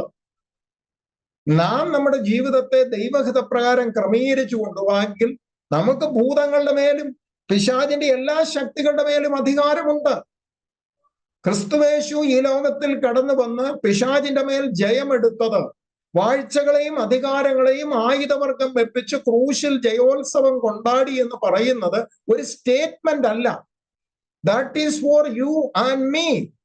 എനിക്കും നിങ്ങൾക്കും അനുഗ്രഹത്തിന് വേണ്ടിയാണ് യേശു ക്രിസ്തു വാഴ്ചകളെയും അധികാരങ്ങളെയും ആയുധവർഗം വെപ്പിച്ചത്. നമ്മൾ വാക്യം വായിച്ചു പോവുകയല്ല. ആ ഓർഡിനൻസ്, ആ അധികാരത്തെ ഞാനും നിങ്ങളും യൂട്ടിലൈസ് ചെയ്യണം. പിശാചിനോട് നമുക്ക് എതിർത്ത് നിൽക്കാനും അവനെ കീഴ്പ്പെടുത്താനും അവൻ നമ്മളെ വിട്ട് ഓടിപ്പോകും. പിന്നെ ചില ഭോഷത്തൊക്കെ മനുഷ്യർ പറയാറുണ്ട്, ഞാൻ നിന്നെ ഇപ്പൊ നരകത്തിലോട്ട് അയക്കും, നിന്നെ തീക്കകത്തോട്ട് തള്ളിയിടും. ചുമ്മാ ഭോഷത്വവാദം. അങ്ങനെയൊന്നും പിശാചിനെ പിന്നെ തീക്കകത്തോട്ടൊന്നും ആരും പറഞ്ഞു വിട്ടേക്കരുത്. കാരണം ഈ ആവേശം മൂക്കുമ്പോ എന്തേലുമൊക്കെ വിളിച്ചു പറയും, ഞാൻ ഇപ്പം നിന്നെ പാതാളത്തിൽ. യേശു കർത്താവ് പോലും അവനെ പാതാളത്തിലോട്ട് വിട്ടില്ല, വിട്ടോ? ലഘുവും ബാധിച്ചവൻ യേശുവിനോട് വിളിച്ചു, യേശുവെ ഞങ്ങളെ പുറത്താകുകയാണെങ്കിൽ ഞങ്ങളെ എങ്ങോട്ട് വിട്ടേര്? ആ പന്നീരുടെ ഇടയ്ക്കിലോട്ട് വരും. യേശു എന്താ പറഞ്ഞു? ഇല്ലില്ല, ഞാനിപ്പം നിന്നെ നരകത്തിൽ വിട്ടിട്ടേ ഉള്ളതാണോ പറഞ്ഞത്? പന്നീർ. കാരണം അവർക്ക് ദൈവം കുറച്ച് സമയം ഭൂമിയിൽ കൊടുത്തിട്ടുണ്ട്. യേശു അക്കോർഡിംഗ് ടു ദ ലോ ആണ് പ്രവർത്തിക്കുന്നത്. മനുഷ്യൻ പലപ്പോഴും ഈ ലോ കൈയേറുകയാണ് ആവേശം മൂത്തിട്ട്. പിശാചിനെ പുറത്താക്കാനുള്ള അധികാരം നമുക്ക് തന്നിട്ടുണ്ട്. അതുകൊണ്ട് വിവേകമുള്ള ദേവദാസന്മാര് പറയും, പൈശാചികനെ പുറത്താക്കുന്ന ശുശ്രൂഷയുടെ സമയത്ത് അവര് പ്രത്യേകം ജനത്തിനൊരു അവയർനെസ് കൊടുക്കും. നിങ്ങൾ ചിലരെങ്കിലും കേട്ടിട്ടുണ്ടാകും, വളരെ പ്രാർത്ഥനയോടെ ആയിരിക്കണം, എല്ലാവരും അവരവരെ തന്നെ യേശുക്രിസ്തുവിന്റെ രക്തത്തിൽ കവർ ചെയ്ത് നിൽക്കണമെന്നൊക്കെ പറയുന്നത് കേട്ടിട്ടുണ്ടോ എവിടെങ്കിലും? പൈശാചികനെ പുറത്താക്കുന്ന ശുശ്രൂഷ നടക്കും. കാരണം ഒരാളിൽ നിന്ന് പുറത്തായാൽ മറ്റ് അവസരമുള്ള എവിടേക്കെങ്കിലും ഇവന് കയറാം. നമ്മൾ ശ്രദ്ധിക്കേണ്ട ചില കാര്യങ്ങളുണ്ട്. ഈ ഞാനും നിങ്ങളും നമ്മുടെ ശരീരം ദൈവത്തിന്റെ മന്ദിരമായി സൂക്ഷിക്കുന്നിടത്തോളം, ദൈവകൃപയിലും ദൈവഭക്തിയിലും വചനത്തിലും നാം നിൽക്കുന്നിടത്തോളം പിശാചിന് നമ്മുടെ മേൽ ജയമെടുക്കാൻ സാധ്യമല്ല. നമുക്ക് പിശാചിന്റെ മേൽ ജയമുണ്ട്. അതുകൊണ്ടാണ് പിശാചിനെ ഇപ്പൊ നമുക്ക് പുറത്താക്കാം, അവന്റെ മേൽ നമുക്ക് അധികാരം എടുക്കാം. വായിച്ചോട്ടെ, യാക്കോബിന്റെ ലേഖനം 4-ാം അധ്യായം 7-ാം വാക്യം. ഇതാണ് വ്യവസ്ഥ. ഞാൻ കഴിഞ്ഞ 2-3 ആഴ്ചയായിട്ട് ഇതേ കാര്യങ്ങൾ പറയാറുണ്ട്. വ്യവസ്ഥ പാലിച്ചുകൊണ്ട് വേണം പിശാചിനോട് കളിക്കാൻ. പലപ്പോഴും വ്യവസ്ഥ പാലിക്കാതെ പിശാചിനോട് കളിക്കുന്നതുകൊണ്ട് പിശാച് പോവാത്തത്. എന്താണ് വ്യവസ്ഥ? വായിച്ചോട്ടെ, യാക്കോബ് 4:7. ആകയാൽ നിങ്ങൾ ദൈവത്തിന് കീഴടങ്ങുവിൻ, പിശാചിനോട് എതിർത്തു നിൽപ്പീൻ, എന്നാൽ അവൻ നിങ്ങളെ വിട്ട് ഓടിപ്പോകും. ഇതേ പകുതി ഗുളിക കഴിക്കുന്ന പോലെ ഈ വാക്യം എടുത്ത് കഴിക്കരുത്. ഈ പകുതി ഗുളികയെന്ന് ഞാൻ പറഞ്ഞ മുഴുവൻ ഗുളിക എന്താണ്? ദൈവത്തിന് ആദ്യം എന്ത് ചെയ്യുവൻ? കീഴടങ്ങുവിൻ, എന്നിട്ട് ആരോട് എതിർത്ത് നിൽപ്പീൻ?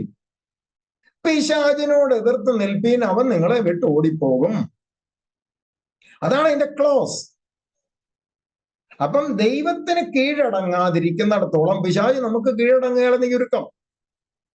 എന്നാൽ ദൈവത്തിന് ഒരു വ്യക്തി കീഴടങ്ങി ജീവിക്കുമ്പോൾ പിശാച് നമ്മുടെ മുമ്പിൽ നിന്ന് ഓടിപ്പോകും.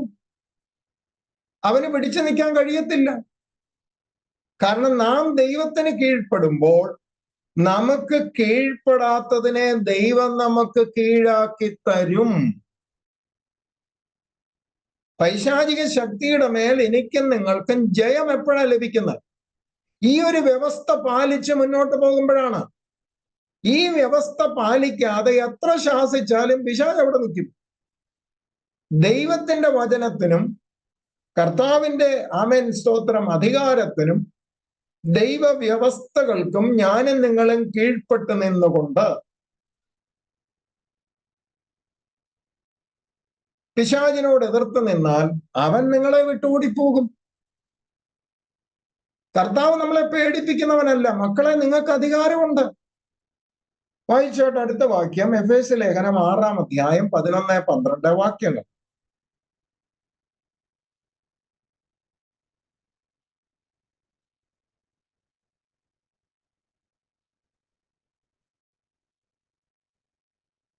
പിശാചിന്റെ തന്ത്രങ്ങളോട് എതിർത്ത് നിൽപ്പാൻ കഴിയേണ്ടതിന് ദൈവത്തിന്റെ സർവായുധ വർഗം ധരിച്ചുകൊള്ളുവീൻ.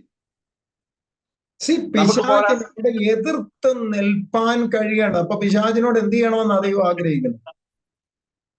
കോംപ്രമൈസ് ചെയ്യാതെ അവനോട് എതിർത്ത് നിൽക്കണം.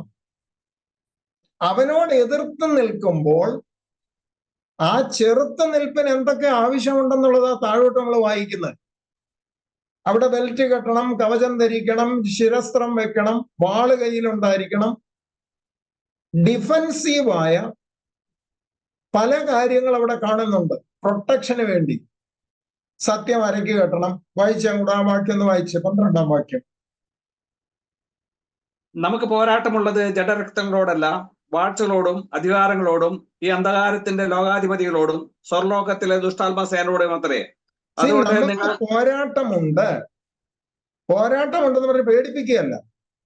ആ പോരാട്ടമുണ്ടെങ്കിൽ എനിക്കും നിങ്ങൾക്കും ജയവും ഉണ്ടെന്നാണ്. പൈശാചിക ശക്തികളുണ്ട്, അതിന്റെ പ്രവർത്തനങ്ങളുണ്ട്. എന്നാൽ ആരംഭത്തിൽ 11-ാം വാക്യത്തിൽ പറഞ്ഞ വാക്ക് ശ്രദ്ധിക്കാം, പിശാചിന്റെ തന്ത്രങ്ങളോട് നിങ്ങൾ എന്ത് ചെയ്യണം? എതിർത്ത് നിൽക്കണം. തന്ത്രശാലിയാണ്. ഈ ഒരു സത്യം നമ്മൾ തിരിച്ചറിയണം. പിശാച് വളരെ കണ്ണിങ് ആണ്, അവൻ തന്ത്രശാലിയാണ്. തന്ത്രശാലിയായ പിശാചിനോട് എതിർത്ത് നിൽക്കേണ്ടതിന് ദൈവത്തിന്റെ സർവായുധ വർഗം ഉണ്ടായിരിക്കണം. അതായത് ഒരു യുദ്ധത്തിന് പോകുമ്പോൾ വെൽ എക്യുപ്ഡ് ആയിട്ട് വേണം പോകാൻ. എന്താണ് ഈ വെൽ എക്യുപ്ഡ്? ഇതെല്ലാം പ്രാഗൽഭ്യമാണ്. ദൈവനീതിക്ക് കീഴ്പ്പെട്ടവനായി, ദൈവത്തിന്റെ സത്യമുള്ളവനായി, വിശ്വാസം എന്ന പരിചയ ധരിച്ച് അതൊന്ന് വായിച്ചതാവട്ടെ, എഫേസ്യ ലേഖനത്തിൽ 13-ാം വാക്യം. അതുകൊണ്ട് നിങ്ങൾ ദുർദിവസത്തിൽ എതിർപ്പാനും സകലവും സമാപിച്ചിട്ട് ഉറച്ചു നിൽപ്പാനും കഴിയേണ്ടതിന് ദൈവത്തിന്റെ സർവായുധ വർഗം എടുത്തുകൊള്ളുവിൻ.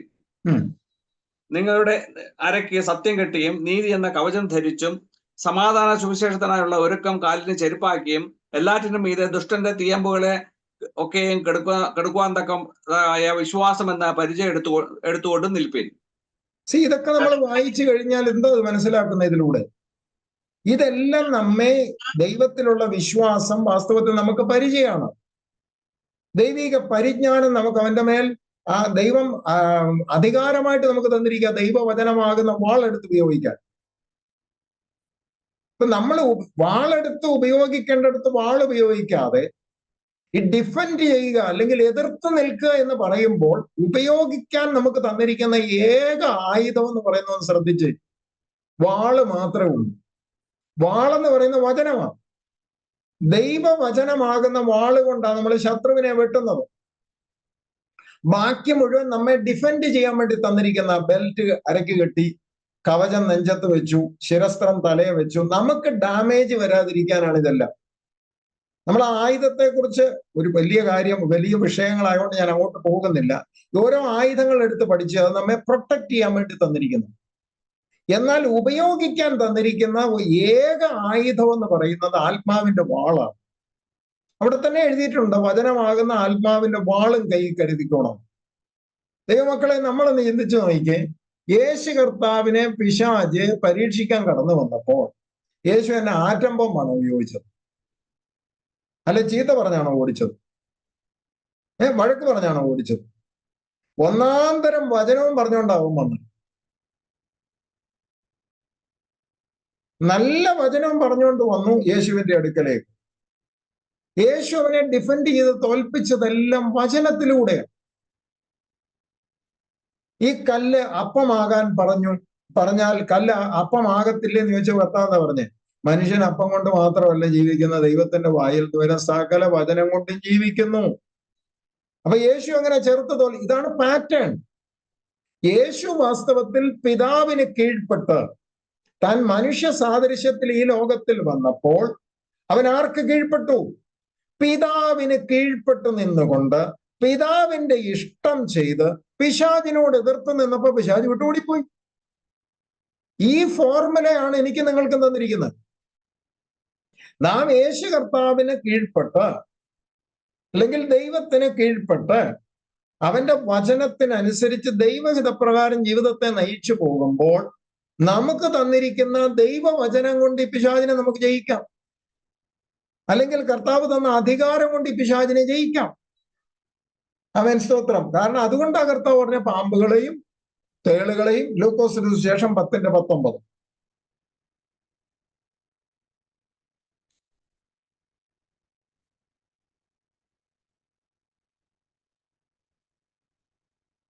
പാമ്പുകളെയും തേളുകളെയും ശത്രുവിന്റെ സകല ബലത്തെയും ചവിട്ടുവാൻ ഞാൻ നിങ്ങൾക്ക് അധികാരം തരുന്നു.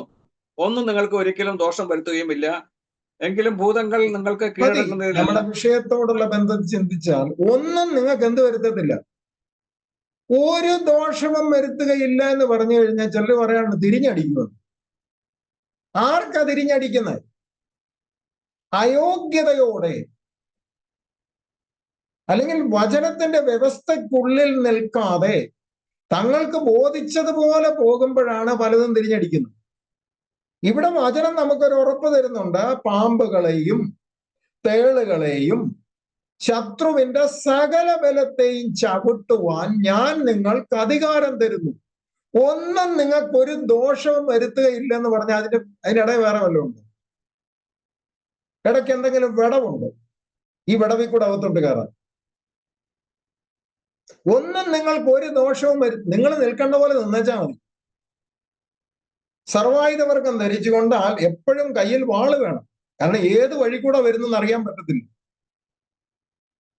ഏത് ഏരിയയിൽ കൂടെ ഇത് കിടക്കുന്നെന്ന് നമുക്കറിയില്ല. ഇതൊക്കെ പഴയ നിയമത്തിന് ചില ചരിത്രം പഠിക്കുമ്പോഴാണ് നമുക്ക് മനസ്സിലാകുന്നത്. ബാലാക്ക് എന്ന് പറയുന്ന രാജാവ് ഇസ്രയേലിനെ ശപിക്കുവാൻ ബിലയാം എന്ന് പറയുന്ന ഒരുത്തനെ കണ്ടെത്തി. പഴയ നിയമത്തെ സംഖ്യാപുസ്തകത്തിൽ ഒരു ചരിത്രമാണ്. ഇസ്രയേൽ മക്കളെ ശപിക്കാൻ വേണ്ടി ഒരു പ്രവാചകനെ ബാലാക്ക് എന്ന് പറയുന്ന രാജാവ് കൂലിക്കെടുത്തു. അപ്പൊ ദൈവം തുടക്കത്തിൽ തന്നെ പ്രവാചകനോട് ബലയാമിനോട് പറഞ്ഞു, നീ പോകരുത്, ഈ ജനം അനുഗ്രഹിക്കപ്പെട്ട ജനമാണ്, ഇവരെ ശപിക്കാനുള്ള പരിപാടിക്ക് നീ പോകരുത്. വചനം പഠിക്കുന്ന ദൈവത്തിന്റെ മക്കൾക്ക് ഒരു കാര്യം അവിടെ നമുക്ക് പഠിക്കാൻ പറ്റും. ദൈവം പറഞ്ഞ കാര്യങ്ങളെ പൂർണ്ണമായി അനുസരിക്കാതെ ബലയാം മുമ്പോട്ട് പോയി ശപിക്കാൻ. ഇവൻ മൊത്തത്തിൽ ഈ ജനത്തെ ഒന്ന് കണ്ടിട്ട് ഒരു കാര്യം പറഞ്ഞു, ഇവർക്ക് ഒന്നും പറ്റത്തില്ല, ഇവർക്ക് ശാപവും പറ്റത്തില്ല, ഒന്നും പറ്റത്തില്ല. കാരണം യാക്കോബിന് ലക്ഷണവിദ്യ ഫലിക്കത്തില്ല, ഇസ്രയേലിന് ആവിചാരമൊട്ട് ഏക്കത്തില്ല. ഇത് ആരുടെ ജനമാണ്? ദൈവത്തിന്റെ ജനമാണ്. പക്ഷെ നിങ്ങൾ തുടർന്ന് വായിച്ചാൽ ഒരു കാര്യം മനസ്സിലാക്കാം. 3 കൊടുമുടിയുടെ മുകളിൽ കയറി നിന്നുകൊണ്ട് ബിലെയാം ഈ ജനത്തെ 3 ആംഗിളിൽ നിന്ന് നോക്കുകയാണ്. എന്തിനാ ഈ 3 ആംഗിളിൽ നോക്കിയെന്നറിയാമോ? എവിടെങ്കിലും ഒരു വിടവുണ്ടോ ഇവരെ ശപിക്കാൻ? സീതാ പിശാച് പലപ്പോഴും ചെയ്യുന്നത് എന്റെയും നിങ്ങളുടെയും ജീവിതത്തിന്റെ വിവിധ മേഖലകളിലൂടെ ഒരു സൂക്ഷ്മ നിരീക്ഷണം നടത്തും. അവൻ മെയിൻ ഡോർ തുറന്ന് കിടപ്പില്ലെങ്കിലും ബാത്റൂമിന്റെ ആണെങ്കിലും വിൻഡോ തുറന്ന് കിടപ്പുണ്ടോന്നാണ് ഇവൻ നോക്കുന്നത്. ഞാൻ പറഞ്ഞതിന്റെ അർത്ഥം ഗ്രഹിക്കുക നിങ്ങൾ. ജീവിതത്തിൽ എവിടെങ്കിലും ലൂപ്പ് ഹോൾ ഉണ്ടോ? അതിലൂടെയാണ്. കാരണം ഇവന്റെ ഒരു പ്രത്യേക സ്വഭാവം എന്നാണെന്നറിയോ? മെയിൻ ഡോറിൽ കൂടെ കയറത്തില്ല. അതുകൊണ്ടാണ് കർത്താവ് പറഞ്ഞത്, ആരാണ് കള്ളൻ? വാതിലിലൂടെ വേറെ വഴിയിലൂടെ കടക്കുന്നവൻ കള്ളൻ. അത് ആരെ ഉദ്ദേശിച്ചാ പറഞ്ഞ? പിശാചിനെ ഉദ്ദേശിച്ചാ പറഞ്ഞേ. നല്ല ഇടയൻ എപ്പോഴും വാതിലിൽ കൂടെ കയറത്തുള്ളൂ. ഞാൻ പറഞ്ഞു വരുന്നതിന്റെ അർത്ഥം, പിശാച് ഈ വിഷയത്തിൽ വളരെ കണ്ണിങ് ആണ്, അവൻ തന്ത്രശാലി. അതുകൊണ്ടാണ് ബൈബിളിൽ പൗലോസും ഒക്കെ ആവർത്തിച്ച് പറയുന്ന ഒരു കാര്യമുണ്ട്. 2 കോരിന്ത്യർ 2:11 വായിച്ചു.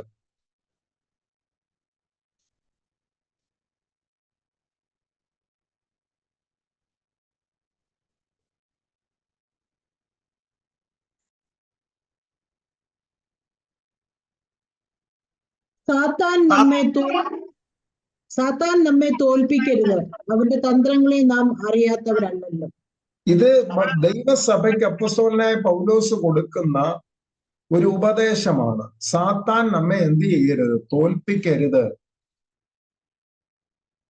അവന് നാം ഇടം കൊടുക്കരുത്. അവന്റെ തന്ത്രങ്ങളെ ഞാനും നിങ്ങളും അറിയാത്തവരല്ലല്ലോ എന്ന് പറഞ്ഞാൽ അറിയണമെന്നാ. പിശാചിന്റെ തന്ത്രങ്ങൾ അറിഞ്ഞെങ്കിലേ എനിക്കും നിങ്ങൾക്കും അവനോട് എതിർത്ത് നിൽക്കാൻ കഴിയുള്ളൂ. ഇത് തന്ത്രമാണെന്ന് ആദ്യം തിരിച്ചറിയണം. ചില സമയത്ത് അവന്റെ ഉപദേശമൊക്കെ കേട്ട് കഴിഞ്ഞാൽ ഉണ്ടല്ലോ, സാക്ഷാൽ ദൈവത്തിന്റെ പക്കൽ നിന്ന് വന്ന അരുളപ്പാട് പോലിരിക്കും. ഇവൻ ഭയങ്കര തന്ത്രശാലിയായി. നമ്മള് പരിശുദ്ധാത്മാവിൽ ദൈവകൃപ വ്യാപരിക്കുന്ന ഒരു വ്യക്തിക്ക് മാത്രമേ ഇതൊക്കെ തിരിച്ചറിയാൻ പറ്റുള്ളൂ. ഇവന്റെ തന്ത്രം എന്ന് പറയുന്നത് വളരെ തന്ത്രശാലി. ഇവന്റെ തന്ത്രം നമുക്കൊന്ന് മനസ്സിലാക്കാം. എന്നാട്ട് മത്തായി സുവിശേഷത്തിലേക്ക്. എത്ര മനോഹരമായ തന്ത്രമാണെന്ന് നോക്കുക. മത്തായി സുവിശേഷം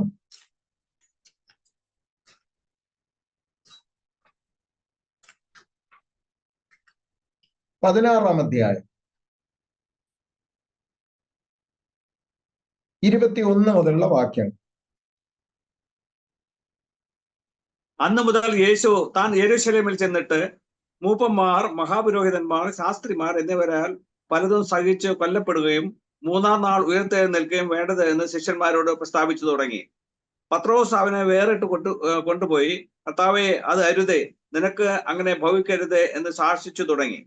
അവനോ തിരിഞ്ഞ് പത്രോസിനോട്, സാത്താനെ, എന്നെ വിട്ടുപോ, നീ എനിക്ക് ഇടർച്ചയാകുന്നു. നീ ദൈവത്തിൻ്റെതല്ല മനുഷ്യരുടെ അത്ര കരുതുന്നത് എന്ന് പറഞ്ഞു. നിങ്ങളൊന്ന് നോക്കുക, സാത്താൻ ഇപ്പൊ ഇവിടെ തന്നെ ഉണ്ട്. സാക്ഷാൽ യേശു നിൽക്കുന്നിടത്ത് അടുത്തുണ്ട് പുള്ളി. എന്തായി ചെയ്യുന്ന? അകത്തോട്ടൊന്ന് കടക്കാൻ പറ്റുമോന്ന് കടക്കാൻ പറ്റുമോന്നായി നോക്കുന്ന.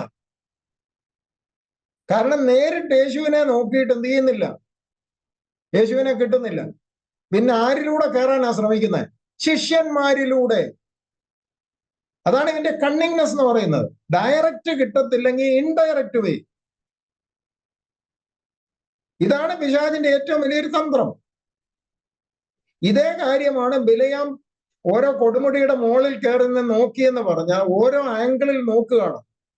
ഇന്ന ആംഗിളിൽ നോക്കിയാൽ എന്തേലും കണ്ടെത്താനുണ്ടോ? ഓരോ ദിശയിൽ നിന്ന് നോക്കിയിട്ട് കാണാതെ അവസാനം ഇതൊന്നും ഫലിക്കുന്നില്ലെന്ന് കണ്ടപ്പോഴാണ് ഒരു ദുരുപദേശം കൊടുത്തേച്ച് പോയത്. അതാ ബിലയാം ചെയ്ത ഏറ്റവും വലിയ തെറ്റ്. അവൻ ബാലാക്കിനോട് പറഞ്ഞു, ഈ ജനത്തെ വശീകരിക്കണമെങ്കിൽ ഒരൊറ്റ കാര്യം നടക്കത്തുള്ളൂ, ഇവരെ ആ ജാതീയ സ്ത്രീകൾക്ക് ഇവരുടെ പുരുഷന്മാരെ വിട്ടുകൊടുത്താൽ മതി, സംഗതി റെഡി ആയിക്കോളും. അതാണ് അവൻ കൊടുത്ത ദുരുപദേശം. അല്ലാതെ ഇവരെ ശപിക്കാനൊന്നും പറ്റത്തില്ല, ഇവരെ വീഴ്ത്താൻ ഈ ഒരൊറ്റ വീക്ക്നെസ്സേ ഉള്ളൂ. അവൻ മോവാബ്യ സ്ത്രീകളുമായി ഇസ്രായേലിൽ പാപം ചെയ്തപ്പോൾ ദൈവത്തിന്റെ കോപം അവരുടെ മേൽ കടന്നു വരാനിടയായി. നമ്മുടെ വിഷയമാണല്ലോ, ഞാൻ മുമ്പോട്ട് വരട്ടെ. അപ്പോൾ ഇവിടെ പത്രോസ് യേശുവിന് കൊടുത്ത ആലോചന മോശമൊന്നുമല്ല. കർത്താവേ, അത് നിനക്ക് ഭവിക്കരുതേ. നമ്മൾ ഒരു രീതിയിൽ ചിന്തിച്ച പത്രോസ് ഈ പറഞ്ഞ വാക്കുകൾ വളരെ ഇന്നസെന്റ് ആയിട്ടാണ് പറയുന്നത്. യേശുവിനോടുള്ള ആത്മാർത്ഥത കൊണ്ട്, സ്നേഹം കൊണ്ട് പറയുന്നത്. നിനക്കിതൊന്നും ഭവിക്കരുത്, നീ എന്തിനാ കഷ്ടം അനുഭവിക്കുന്നു? പക്ഷെ ആത്മാവിനാൽ നടത്തപ്പെട്ട യേശു തിരിച്ചറിഞ്ഞു, ഈ പറഞ്ഞത് എന്റെ പിതാവല്ല, ഈ പറഞ്ഞത് ആരുടെ ശബ്ദമാണെന്ന് യേശു ആ തന്ത്രത്തെ തിരിച്ചറിഞ്ഞു. കേൾക്കുന്ന ശബ്ദമെല്ലാം നമുക്ക് ദൈവശബ്ദമായിട്ട് തോന്നും ചിലപ്പോൾ. അത് സാക്ഷാൽ ദൈവശബ്ദമാകണമെന്നില്ല, അത് വിവേചിക്കണം. അതുകൊണ്ടാണ് പൗലോസ് അപ്പോസ്തലൻ തെസലോനിക്കർക്ക് ലേഖനം എഴുതുന്ന, പ്രവചനം തുച്ഛീകരിക്കരുത്, നല്ലത് മുറുകെ പിടിക്കുവിൻ, സകലതും ശോധന ചെയ്യുവിൻ. അത് മാനുഷിക നിലവാരത്തിൽ വരാം, ദൈവത്തിൽ നിന്ന് വരാം, പൈശാചികനിൽ നിന്ന് വരാം, പല സോഴ്സ് ഉണ്ട്. അപ്പോൾ പിശാചിന്റെ തന്ത്രങ്ങളോട് നിങ്ങൾ എതിർത്ത് നിൽക്കണം. പിശാചിന് 3 തരം തന്ത്രമാണ് ഉള്ളത്. ഒരു തന്ത്രമല്ല, 3 തരം തന്ത്രങ്ങൾ, വിസിബിളായ 3 തരം തന്ത്രങ്ങളുണ്ട്. അത് പണ്ട് തൊട്ടേ പിശാച് ഉപയോഗിക്കുന്ന 3 രീതികളായിരുന്നു. പിന്നെ ഈ വകുപ്പും ഉപവകുപ്പും എന്നൊക്കെ പറഞ്ഞതുപോലെ ഇതിനകത്ത് വേറെയും അവന്റെ തന്ത്രങ്ങൾ കണ്ടേക്കാം. മെയിൻലി ആയിട്ട് പറഞ്ഞിരിക്കുന്ന 3 തന്ത്രം. ഒന്നാമത്തെ തന്ത്രത്തെ പറയുന്നു സർപ്പതന്ത്രം. വായിച്ചാട്ടെ, 2 കോരിന്ത്യർ 11:3.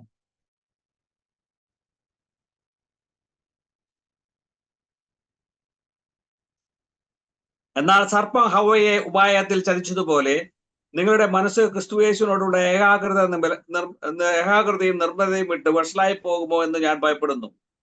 പൗലോസ് വ്യക്തമാക്കുന്ന ചില കാര്യം ശ്രദ്ധിച്ചാട്ടെ. ഹവ്വയെ ഉപായത്താൽ സാത്താൻ ചതിച്ചതുപോലെ.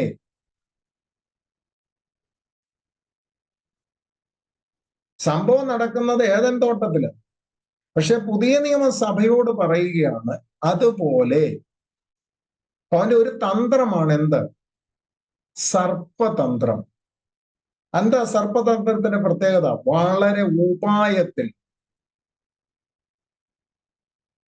ഏദൻ തോട്ടത്തിന്റെ വിഷയമൊക്കെ പഠിക്കുന്ന ദൈവത്തിന്റെ മക്കൾക്കറിയാം, വളരെ സോഫ്റ്റ് ആയിട്ട് അടുത്തു വരുന്നു. ഒരു ചങ്ങാതിയെ പോലെ, ഒരു സ്നേഹിതനെ പോലെ, ഒരു വെൽ വിഷറായിട്ട്.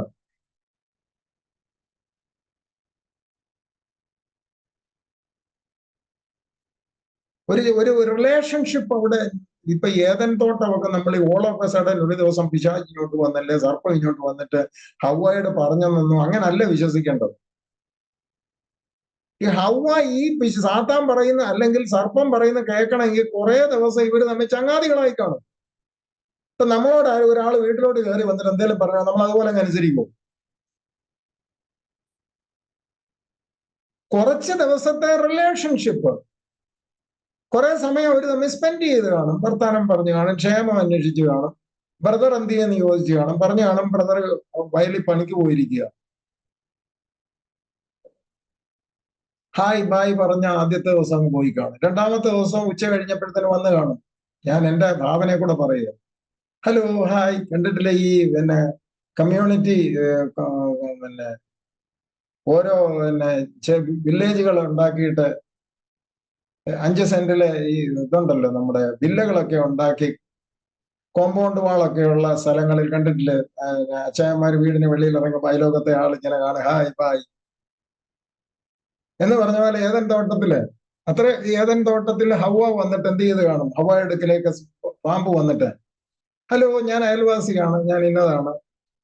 അന്ന് പാമ്പിന് സംസാരിക്കാനും പറക്കാനും നടക്കാനും ഒക്കെ കഴിയുമായിരിക്കും. ഇന്നല്ലേ വയറ്റത്ത് ഒരഞ്ഞു നടക്കുന്നു. ശാപം ലഭിച്ചതിന് ശേഷം അവൻ ഒരയാൻ തുടങ്ങിയത്. അതിനു മുമ്പ് ഇത് എങ്ങനെയാ സഞ്ചരിച്ചെന്നുള്ളത് നമുക്കറിയത്തില്ല. കാറ്റത്ത് പറക്കുകയായിരുന്നോ, ചാടുകയായിരുന്നോ, ഓടുകയായിരുന്നോ, എങ്ങനായിരുന്നോ ഒന്നും നമുക്കറിയില്ല. ശപിക്കപ്പെട്ടതിന് ശേഷമാണ് ഇന്നത്തെ രൂപത്തിൽ ഇത് എഴിഞ്ഞു പോകുന്നത്. അതെന്തുമായിട്ട് നമ്മുടെ വിഷയം അതല്ല. അപ്പൊ തന്ത്രം എന്ന് പറയുന്നത് തിരിച്ചറിയാൻ നമുക്ക് ഡിസേണിങ് വേണം. പെട്ടെന്ന് അത് തിരിച്ചറിയാൻ പറ്റത്തില്ല. എന്താ പറഞ്ഞത്? നീ പഴം നിന്നാ കുഴപ്പമൊന്നുമില്ല നീ. അപ്പൊ ആ ഒരു ഇൻഫ്ലുവൻസിലേക്ക് ഹവ്വ വരണമെങ്കിൽ പാമ്പിന്റെ വാക്കിന് ഹൃദയത്തിൽ ഇടമുണ്ടാകണമെങ്കിൽ അത് ഒരു ദിവസത്തെ ഡീലല്ലത്. ഒരു റിലേഷൻഷിപ്പ് അവിടെ ഡെവലപ്പ് ചെയ്ത് ഒരു കാര്യം ദൈവങ്ങളെ മനസ്സിലാക്കുക, നമ്മൾ ആരോട് എന്ത് റിലേഷൻഷിപ്പ് വെച്ചാലും നമ്മുടെ ഫെയ്ത്തിനെ ബാധിക്കുന്നതാണെങ്കിൽ സൂക്ഷിച്ചോണം. അത് റിലേഷൻഷിപ്പ് ഒക്കെ നല്ലതാണ്. നമ്മുടെ ഫെയ്ത്തിനെ ഏതെങ്കിലും തരത്തിൽ ദൈവവചനത്തിന്റെ, അതാണ് പൗലോസ് പറയുന്നത്, ക്രിസ്തുവിലുള്ള നിർമ്മലതയിൽ നിന്നും ഏകാഗ്രതയിൽ നിന്നും നമ്മെ വ്യതിചലിപ്പിക്കുന്നതെല്ലാം കണ്ണിങ്ങാണ്.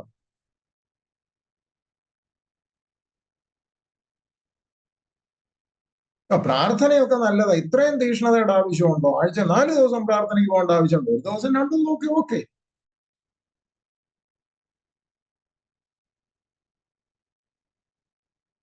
അപ്പൊ ഒന്നാമത്തെ തന്ത്രം എന്ന് പറഞ്ഞ സർപ്പമാണ്. രണ്ടാമത്തെ തന്ത്രമാണ് 1 പത്രോസ് 5:8.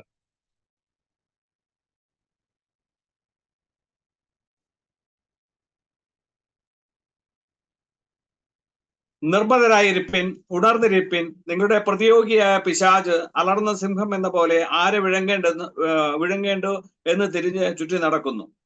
രണ്ടാമത്തെ തന്ത്രമാണ് സിംഹതന്ത്രം. ആദ്യത്തേത് സർപ്പതന്ത്രം, രണ്ടാമത്തേതാണ് സിംഹതന്ത്രം. ഇതിവിടെ കണ്ണിങ് അല്ല, ഇവിടെ ഭയപ്പെടുത്തുക. അലറുന്ന സിംഹം എന്നതുപോലെ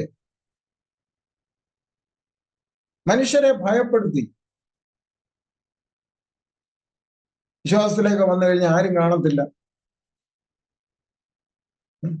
പഴയ പരിപാടിയൊക്കെ ആണെങ്കിൽ എല്ലാവരും ഉണ്ട്. നമുക്ക് അവരെ ഒന്നും പണക്കിയിട്ടൊന്നും മുമ്പോട്ട് പോയേക്കരുത്. സിംഹം അലറുന്നത് വിശക്കുമ്പോഴാണ്.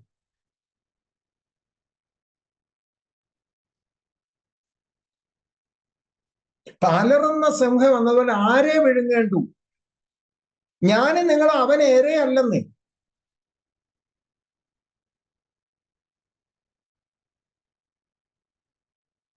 അവൻ ഇരയെ അന്വേഷിക്കുന്ന ഒരു വിശ്വാസിയാ.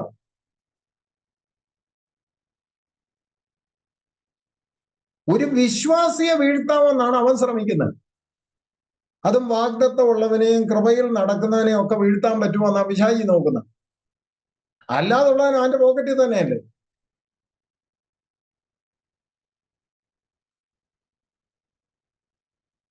ആ വായിച്ച വാക്യത്തിന് തൊട്ട് താഴെ എഴുതിയിരിക്കുന്ന വാക്ക് ശ്രദ്ധിച്ചാട്ട്, അവൻ ഇങ്ങനെ അലറുന്ന സിംഹം എന്നതുപോലെ ആരെ വിഴുങ്ങേണ്ടോ എന്ന് അന്വേഷിച്ച് നടക്കുമ്പോ നിങ്ങൾ എന്ത് ചെയ്യാനാ പറഞ്ഞിരിക്കുന്നത്?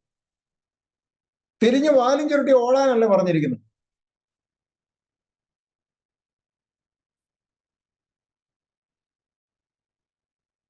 അഞ്ചിന്റെ 9 വായിച്ച് 8ന്റെ കണ്ടിന്യൂഷൻ. ലോകത്തിൽ നിങ്ങൾക്ക് സഹോദരവർഗത്തിൽ ആ വക കഷ്ടപ്പാടുകൾ തന്നെ പൂർത്തിയായി വരുന്നു എന്ന് അറിഞ്ഞ് വിശ്വാസത്തിൽ സ്ഥിരമുള്ളവരായ അവനോട് എതിർത്ത് നിൽപ്പിൻ. അവനോട് എതിർത്ത് നിൽപ്പിൻ. അവനെ വിട്ട് ഓടുകയല്ല വേണ്ടത്. Resist him.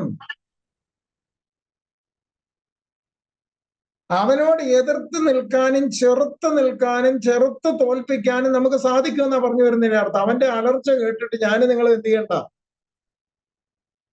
ഭയപ്പെടണ്ടെന്നാണ് പറഞ്ഞു വരുന്നത്. അവൻ അലറിക്കോട്ടെ. അവൻ ഏത് രൂപത്തിലും ഭാവത്തിലും വെളിപ്പെട്ടോട്ടെ, അവന്റെ തന്ത്രം തിരിച്ചറിഞ്ഞുകൊണ്ട് വിശ്വാസത്തിൽ സ്ഥിരതയുള്ളവരായി. അതാണ് അതിന്റെ പ്രത്യേകത. അപ്പൊ പിശാചിന്റെ ലക്ഷ്യമെന്ന് പറയുന്നത് എന്താണ്? വാസ്തവത്തിൽ ഫെയ്ത്ത് നമ്മുടെ ഉള്ളിൽ നിന്ന് എടുത്തു മാറ്റണം. ഈ ഒരൊറ്റ കാര്യമാണ് പിശാച് ശ്രദ്ധിക്കുന്നത്. ദൈവത്തിലുള്ള നമ്മുടെ ഫെയ്ത്ത്, അത് പല വാക്യത്തിൽ നമുക്ക് കാണാം. ദൈവത്തിലുള്ള ഫെയ്ത്തിൽ നിന്ന് നമ്മെ എന്ത് ചെയ്യണം? മാറ്റുക എന്നുള്ളതാണ്. അത് വ്യക്തമാക്കാൻ 2 വാക്യം കൂടെ വായിച്ച് നമുക്ക് ഇന്നത്തെ ക്ലാസ് വൈൻഡപ്പ് ചെയ്യാം. ലൂക്കോസിന്റെ സുവിശേഷം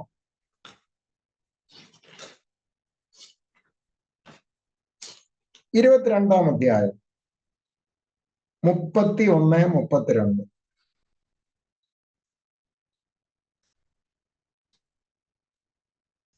ശീമോനെ, ശീമോനെ, സാത്താൻ നിങ്ങളെ കോതമ്പ് പോലെ പാറ്റേണ്ടതിന് കൽപ്പന ചോദിച്ചു.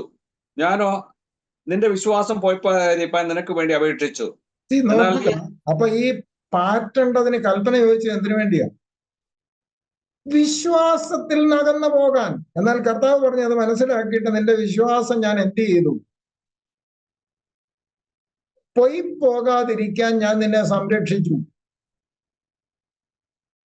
അപ്പൊ ഇവന്റെ ലക്ഷ്യമെന്ന് പറയുന്നത് നമ്മുടെ ഹൃദയത്തിൽ ദൈവം തന്ന വിശ്വാസം, ദൈവത്തിലുള്ള വിശ്വാസം നാം എന്ത് ചെയ്യണം?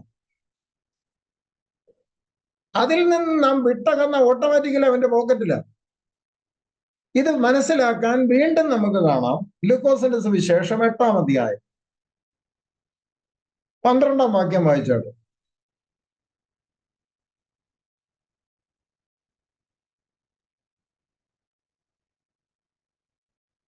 ദൈവവചനം വഴിയരികെ ഉള്ളവർ കേൾക്കുന്ന അല്ലല്ല, അതിന് വിത്ത് ദൈവവചനം, അങ്ങനെ മുകളിൽ വിത്ത് എന്നോട് എഴുതിയിട്ടുണ്ട്. ദൈവവചനം വിത്ത് ദൈവവചനം വഴിയരികിലുള്ളവർ കേൾക്കുന്നവർ എങ്കിലും അവർ വിശ്വസിച്ച് രക്ഷപ്പെടാതിരിക്കുവാൻ പിശാച് വന്ന് അവരുടെ ഹൃദയത്തിൽ നിന്ന് വചനം എടുത്തു കളയുന്നു. നമ്മളെ വാക്യം ഒന്ന് വായിച്ച്. എന്താ പിശാചിന്റെ പണി? ഇവൻ ഈ വചനം കേട്ടാൽ ഇവൻ ആരിൽ വിശ്വാസം ഉണ്ടാകും? ദൈവത്തിൽ വിശ്വാസം ഉണ്ടാകും. ഇവൻ എന്ത് ചെയ്യും? രക്ഷ പ്രാപിക്കും. അതുണ്ടാകാതിരിക്കാൻ ഇവൻ എന്ത് ചെയ്യും? അപ്പൊ പുള്ളി എവിടെ ഇരിക്കുന്നത്? ചെവിക്കും ഹൃദയത്തിനും ഇടയിൽ. കാരണം കേൾക്കുന്നത് ഇതിലൂടെ, ചെവി കൂടെ. ഇതെവിടെ എത്തണ്ടേ? ഹൃദയത്തിൽ. ഈ പലരും ഈ വചനം കേൾക്കുമ്പോൾ ഉറങ്ങുന്ന കണ്ടിട്ടുണ്ട്. ഇതാ അതിന്റെ കാര്യം. പുള്ളി അവിടെ ഇരുന്ന് രാരിരവും പാടും, എന്റെ കുഞ്ഞുറങ്ങിക്കോ, കേട്ടാ നീ രക്ഷപ്പെടും. എന്തൊരു നല്ല തന്ത്രമാണെന്ന് നോക്കിക്കേ. കാരണം കേട്ട് വിശ്വസിച്ചവൻ എന്ത് ചെയ്യും? രക്ഷ പ്രാപിച്ചാൽ പിശാചിന്റെ പിടി വിട്ടുപോകും. അപ്പൊ വീഴേണ്ട നല്ല നിലത്തോട്ട് ഈ സംഗതി എന്ത് ചെയ്യരുത്? എത്തരുത്. ഇവനെ നന്നായിട്ടങ്ങ് ഉറക്കിയേക്കാം. അത് എന്നാ ചൂടത്തിരുന്ന് ഉറങ്ങുന്നു, എന്നാ തണുപ്പത്തിരുന്ന്, ഏത് കാലാവസ്ഥയിൽ ഉറങ്ങുന്ന വീരന്മാരുണ്ട്.